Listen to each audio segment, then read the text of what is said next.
pwesto? Sa harap o sa likod? Ha? Pababa yung pasyente. Harap. Bakit sa harap? Pwede rin sa harap. Pero actually, hindi naman harap na harap. Anterolateral. Para makababa. Sa bababa, doon ka. Stop mo ba to? Diba? Pag naglalakad yung pasyente, tayo ka rin yan. Pag naglalakad yung pasyente, sabi nasa likod. Kung naglalakad ka, hawak mo sa dito sa belt. Dito ko lang sa likod. Kasi kung dumarin pa gano'n yan, sa kung gano'n. Diba? E dapat, nandito ka sa may gilid.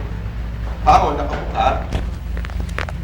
Posterolateral ka. Posterior means likod, lateral.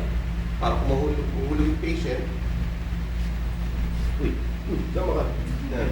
Kung mahulog yung patient, mahulog, so ang gawin mo to, itong sa kamay mo, ipupul mo pa, pagpunta sa'yo, itong may bandang balakang, ipulat mo pa gano'n.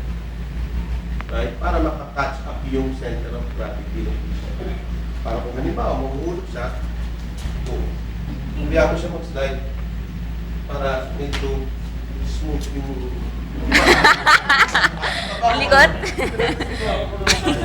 So, ganun din ang gagawin natin para ma-prevent yung possible injury sa pasyente. Pag maliligo, maraming pasyente ang nababag ng ulo. Maaaring yung mga pasyenteng habang naliligo, doon inaatake, dahil yung stroke. Diba? Yung iba, hindi siya basta na namamatay sa stroke. Namamatay sila sa pagkakabagok ng ulo. Bakit? Madulas yung banyo. Bakit madulas? Hindi mo nililinis. Puro lumot na. Basa. Ang banyong basa, lagi pinupuntahan ng lumot. Diba? Tapos, it increases yung accident.